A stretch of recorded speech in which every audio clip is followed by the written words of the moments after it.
What is up, my fellow movie nerds? My name's Barry King, and I am that weird movie nerd.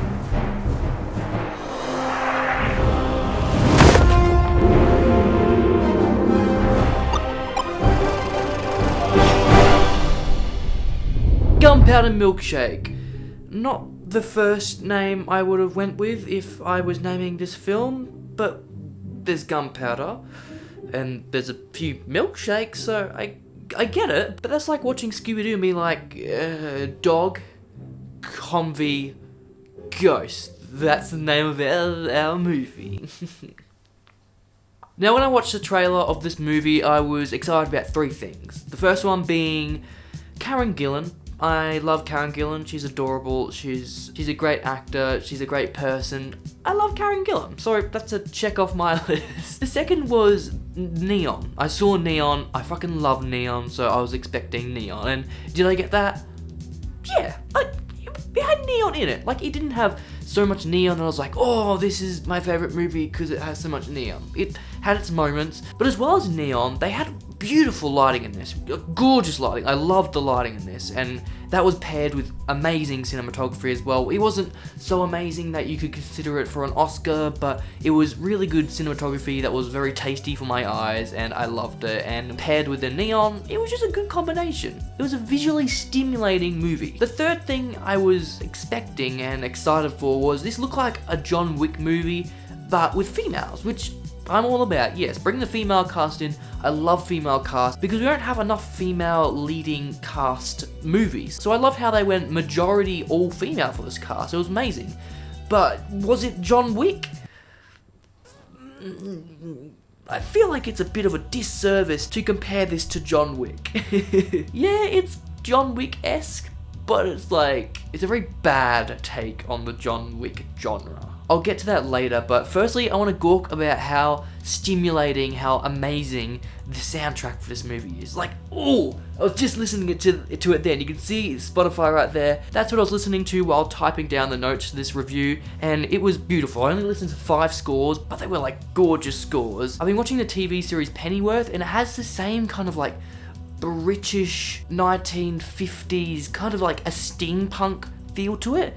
And it's kind of a disservice to the movie because that's not what the movie is, and it doesn't really try to be anything like that, like Kingsman-esque or like suit and tie kind of thing. It doesn't go that direction, and it's kind of like a disservice to the soundtrack, but it's a dope soundtrack, so I don't really mind, but I feel like it should be in a different movie, or this movie should have a different soundtrack or something like that. I feel like this movie also doesn't know its audience, but it's very strictly for adults because it's gory as hell, it's action-packed and all that. But there were some scenes in it where I'm just like, are my sisters here? Am I at a kid's movie? Because some of the dialogue, some of the exchanges between characters was really childish. Like, really childish, like it should be rated G or PG. Especially in the hospital with the Three Stooges and Sam, how she had her arms not working. Like, that seemed like something that kids would be cracking up laughing watching, and I'm just there like, is this the tone we're going for? Because we kind of opened on like really serious, and this is like child stuff. Like, it wasn't cool, it wasn't funny, it was childish. And again, these characters, they were all so serious. Like, there's serious, but then you've got like this charm to it, like, ooh, I'm so cool, but like, I have cool quips. Like Kingsman, that's the kind of serious that I've come to expect from movies now. Like, you can go serious, but if you go serious, you've got to have some comedy, some witty humor or something, but this movie didn't do it. It was serious as all hell, but then it had childish humor to it. There's only 2 characters, Scarlett and Emily, who I actually liked because they didn't feel like they had sticks up their asses, and they were just going way beyond a seriousness that we know in this world. Scarlett was serious, but she also just had this ruthlessness about her and this rebelliousness, and then Emily was just so sweet and innocent, and that's why she brought something new to the table. But Sam and the 3 other women who I don't even remember their names, they just felt beyond serious, and it didn't work for me. It just didn't click with me. And then to like not swear in front of the kid and say fudge and all that just threw me out of it. Like, it wasn't funny at all. I didn't find the comedy in it. And the dialogue is just so stale and so childish and just so horribly written. Like, this one conversation that I remember was the black woman was talking about ghosts and how ghosts can't talk and how if you write a note as a ghost, it was just so bad. And it wasn't just one moment or one character, it was all these characters just said really shitty lines, or lines that you just say, I can never imagine somebody saying that and being serious. And this movie just drags on way too much. Like, at the end when Emily gets kidnapped, I'm like, that would have been a great point to kill the bad guy, to kill the boss, and it be done and over with. But then they had like another 20 minutes or something. I'm like, I'm done. Can I leave now? This is boring. I get it. And it's also predictable as well. Like, there's nothing in it that I was like,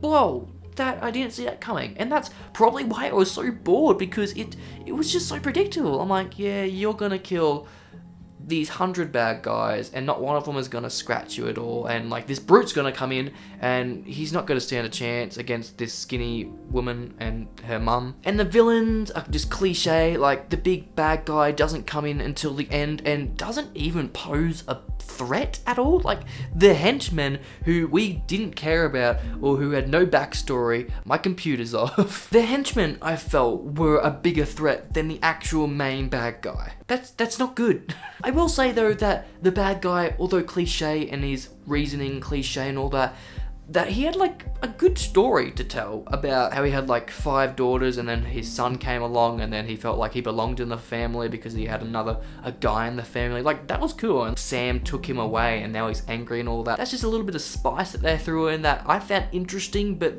just didn't really matter in the end. Like, you could have just said, I'm angry at you for killing my son, and that would have been okay. That wouldn't have like taken or added anything. And this world, this huge world, this John Wick world that they were all in, didn't feel explored at all. It just felt like there's 5 women who were like hired professional assassins and that was it. It didn't feel like there was an underworld of all these hired assassins and all. Like even the diner, I was watching a review before, this fella saying that the diner just felt like a diner. It didn't feel like a neutral ground. It didn't feel like anything was happening in the kitchen behind the characters. Like, it just felt like a diner. Nothing more, nothing less. Now everybody's talking about the action, the fight choreography in this, and they're saying, whoa, this is the best action movie of 2021. And I've got to say, it's really not that amazing. The fight scene in that bowling alley, although it looked pleasing, the fighting was like, again, childish, like unpolished. And you could see in the areas where they've sped up the clip to make the impacts look like they're more of an impact instead of just a little push. Like, I did not like that fight scene whatsoever. It was so boring and it wasn't anything like, it wasn't impactful. Sam rolled a bowling ball towards a guy and it just like, bonk, just knocked him on the head. It didn't feel like there was an impact at all, or like he was going to get a concussion or his brain was going to crack open from it. But then as the movie progressed, it got better. The fight scene in the library was dope, but then it was really, really choppy as well. And I'm like, there's probably some really good fight choreography going in here, but I can't see it. And there was definitely moments where it was too dark to see anything, and it wasn't a stylistic choice. It felt like it was just dark and I couldn't see anything. If more of the camera work from the first scene in the bowling alley happened in this end scene, I feel like I would have freaking loved it, but I couldn't see anything in the library fighting scene. It was cool how Sam had like the bats and then like Scarlett had the gun with the knives on it, and then like the other woman had like a hammer and the other one had like a machine gun, and then the other had chains, but like it didn't really just hit with me. It didn't feel like John Wick or like Kingsman. Fucking Kingsman is fucking amazing. It's fight choreography and it's camera work as well, but like I didn't feel that wow factor here that everybody's talking about. Am I missing something? I will say though that the sweeping slow motion shot at the end was gorgeous. That felt like Kingsman. That felt better than John Wick. And I absolutely love that. Like, if the whole movie was that kind of style, I would have adored it and ate it all up. It seemed like the only good fighting scene in this whole movie. Now, I've got a few little nitpicks I want to throw out there because there was a lot of them in this. Now, Sam had her arms numbed, so she couldn't move them at all, but could she move her hands? I'm guessing she could because she could pull the trigger of the gun. But then why did Emily have to take the gun and the knife to her hand if she had no feeling in her hand? Yeah, what?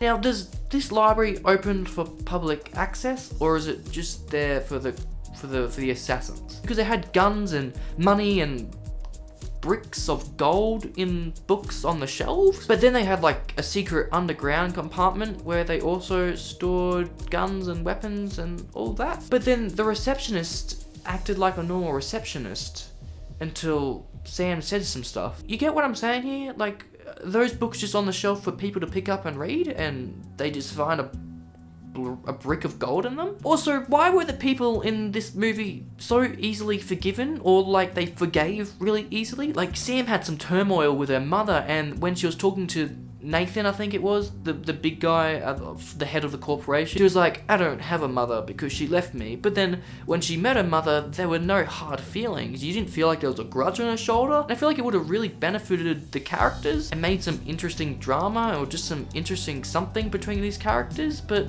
no. And then Emily forgave Sam for killing her father, even though her reasoning for it was okay, but she's 8 years old and she was talking about, oh, you weren't the person to pull the trigger, really. It was the company.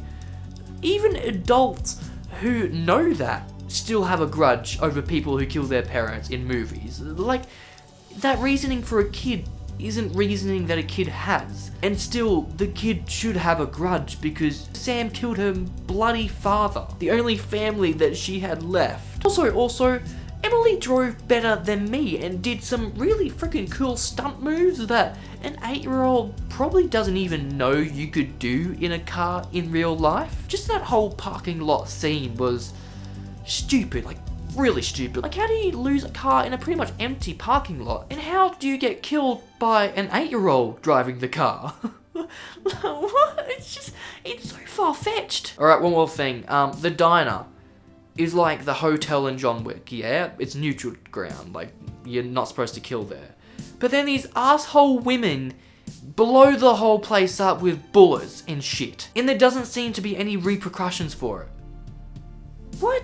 Don't make rules in your world if you're not gonna follow them. I don't really care about this whole assassin underground crime organization thing anymore because it just seems dumb. I also want to talk about the characters, like, only Emily and Scarlett. Not even Scarlett was an interesting character or somebody I wanted to learn more about. Emily was the star in this. I wanted to love Karen's character, Sam, but I couldn't. She was so bland, so boring. There was nothing happening, especially with the 3 other characters. I just felt nothing for them. And then when that receptionist died, I'm like, cool. Like, she's dead. It'd be cool to get a sequel, but please just fix these things. Make the characters interesting. Actually make this world interesting.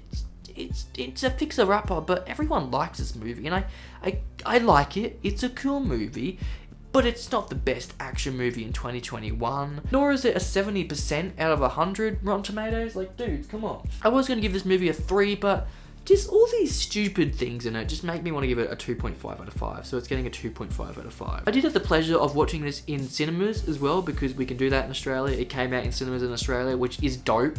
But, like, I felt like if it's a $15 I want back, I could have just watched it on Netflix, and yeah. So that's my thoughts on Gunpowder Milkshake. Cool movie. It had potential.